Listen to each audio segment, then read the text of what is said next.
YouTubers who have killed. We all have our favorite YouTubers. Today, it seems as though the platform's big stars spend more time in the limelight than Hollywood actors or rock stars. Welcome to television. Despite this, not all of them are good people, and some of them have even gone as far as committing murder. Here is our list of YouTubers who became killers. Tomorrow is the day of retribution. Number 1. Trey Sessler. Also known by his YouTube name of Mr. Trey Sessler, he was 22 years old when he carried out one of the most horrific crimes imaginable. The YouTuber from Texas had struggled to find a job after leaving high school. While still living with his parents, Trey launched his YouTube channel posting anime reviews. I want to thank you guys a lot for sticking with me and watching the channel. I got more subscribers than ever. I have more views than ever, and everything is going really good. The young man had a bizarre obsession with guns, moving towards anime after finding that he enjoyed the often dark and violent content.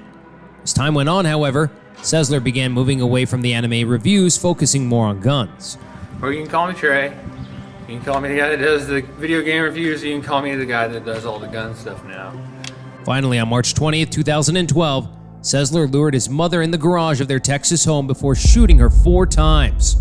And she followed like a ton of bricks. After I did that, it was like, well,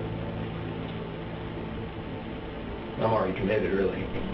Can't really go to my brother and my dad and be like, yeah, I just killed our mom. After murdering his mother, Sessler killed his older brother when he investigated the sound of the gun. Sessler's final victim was his father, who was shot and killed while sleeping in his bed. After his rampage, Sessler scribbled phrases on the walls of his home, writing things such as, "I love my family, and I will never forgive myself. I don't know why I did this." After murdering his family, Sessler loaded his car up with ammunition and a rifle before driving to his old school. Investigators believe that Sessler had been planning a major Columbine-style shooting and had hoped to take the record for the deadliest in U.S. history. However, on arrival, he realized he couldn't do it. He sat in his car in the parking lot for some time but visited a friend's house instead of continuing his killing spree. Police discovered 3 bodies after receiving several concerning calls from family members. They later tracked Sessler to his friend's house and arrested him. During questioning, his reasoning changed a few times. One motive he gave for killing his family was to spare them the shame they would experience after he carried out the attack on his old school. The YouTuber received a sentence of life in prison without the possibility of parole. Number 2. Samantha Wolford. What's up, guys? Hey, y'all. Samantha Wolford was a small-time YouTuber who had dreams of becoming an actor. The mother of 5 would post videos talking about her personal life, discussing things like mental health and her experiences as a mother. Hey, YouTubers. I was kind of doing some homework and stuff, and of course I veered off to YouTube. I really should be in bed because it's like 3 a.m. She had her first 2 children at just 19 years old before having her second set of twins with husband Ernie Ibarra in 2011. However, in 2015, Wolford's life changed forever. Police received a call on February 20th calling them to Wolford's apartment. She claimed that 3 men had broken into her house before tying her up and gagging her. She also claimed that the men had brutally assaulted her husband Ernie before kidnapping him. I went downstairs and his face was covered in blood. Do you know what they were hitting him with? A gun. The same day, Ernie's body was found dead and abandoned in a remote woodland. He had been shot and killed by his kidnappers. I got him. You got it. Stay out here, bro. Y'all keep him out here. Yeah, see the body. See that? Yeah, definitely did. 3 men were arrested by police, but soon after, cracks began to emerge in Wolford's story. I'm not really seeing a whole lot of blood, though, for somebody that was pistol whipped. The scene's not really making sense with what she's telling me. What Samantha was saying did not make sense to the police. My mother was the first number on my call list. I just used my face. And so instead of calling 911 for help, you called your mother? How do you press 911 with your face? Well, how did you dial your mother with your face? Police were right to question Wolford. It was soon revealed that the mother of 5 had been the mastermind behind the whole attack. Fearing that her husband was about to leave her and take custody of her children. Not gonna light a cigarette? Oh yeah, I forgot about him. Because you got that iPad in your hands. Where? Wolford contacted Ernie's killers. Originally planning on planting drugs on Ibarra, the group decided it would be simply easier to kill him and carried out their terrible plot. Samantha's phone records soon proved she was in on the whole thing. In 2017, she was sentenced to 99 years behind bars. Number 3. Elliot Rodger. I'm terrorized. And my son did that.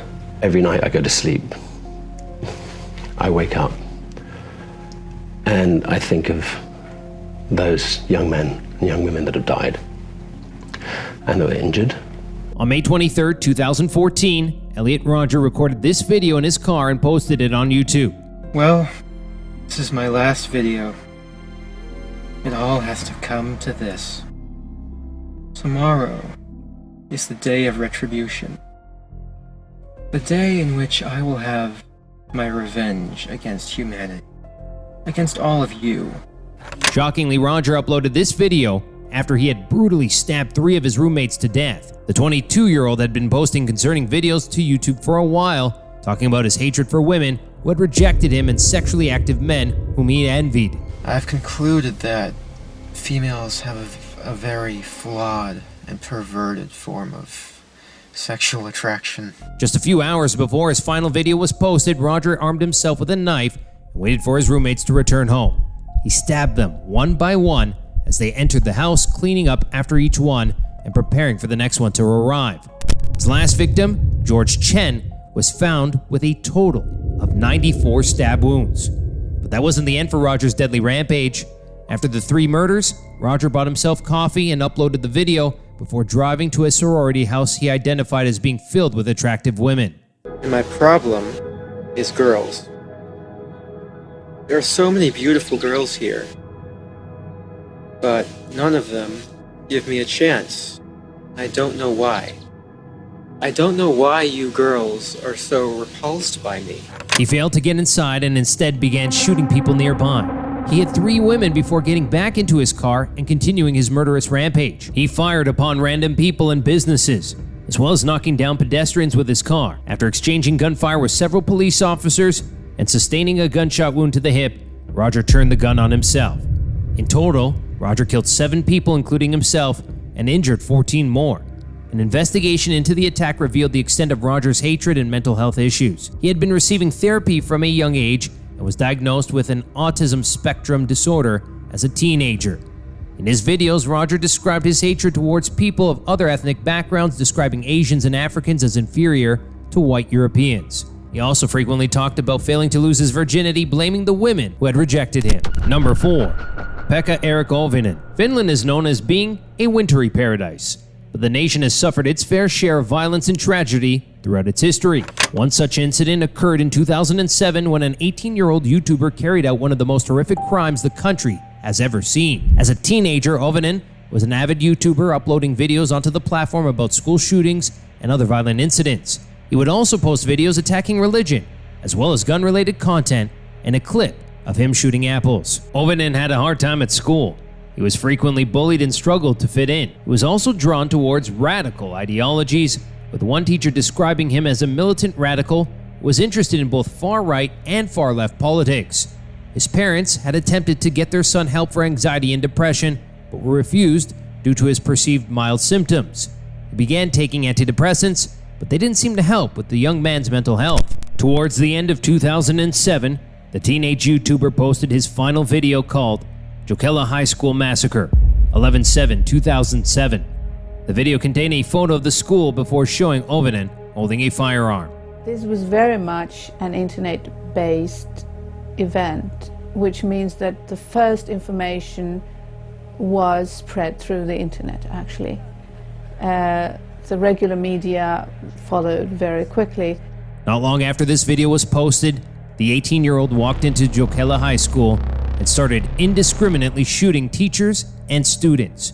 He killed 8 people and wounded several others before shooting himself in the head. Pekka-Eric Auvinen killed 6 other pupils, a school nurse, and the school's head. During the attack, Auvinen attempted to recruit other students to join in his white revolution. He also attempted to start a fire, but failed to ignite the engine fuel he had poured over the walls and floors. Further investigation revealed that he considered himself a social Darwinist and believed that killing inferior people was a positive step for humanity.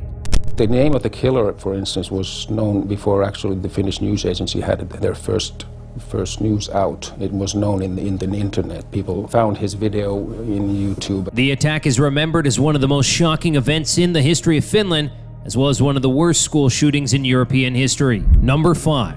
Alyssa Devot. 32-year-old YouTube makeup artist Alyssa Devot was known for the creative makeup designs she posted online. The mother of 2 had gained a sizable following online, showing off her impressive skills. However, Alyssa's YouTube career came to an abrupt end in 2018. Devot visited Grand Strand Regional Medical Center in December, complaining of heavy bleeding caused by infected injuries similar to those sometimes caused by birth injuries she couldn't explain. After giving Devot a blood transfusion and examining her mysterious wounds, doctors discovered an undelivered placenta in her uterus. When Alyssa was unable to tell doctors where her baby was, the police were called and she was arrested. It wasn't long before she made a shocking confession. Not only had Devot murdered her newborn child days before, she had done the same thing the year prior. She claimed that both babies had died naturally after the births. Further investigation indicated that her latest child was alive when it was disposed of in a trash bag. Her boyfriend Chris did post this message on his Facebook page saying, quote, "I beg for your prayers. Prayers for my son and daughter who were not given the chance to live on this planet, who were selfishly hidden from me and thrown away like trash." Both children were born at home, but Devot managed to hide both births from her loved ones. I feel like it's a very family-oriented community, and to hear something like that happening in my neighborhood, in our neighborhood, is really sad. She failed to attend her own trial and was sentenced to 40 years behind bars. 40 years is not enough. 40 years is not justice. Dealing with the pain, the stress, the headaches for 9 months to bust out that baby and at the end of the day get a glad bag, trash bag, and put them in the garbage. You're sick. Thanks for watching our list of YouTubers who committed murder. Did we miss any out? Let us know in the comments below. We hope you enjoyed the video, and don't forget to subscribe for more crime stories.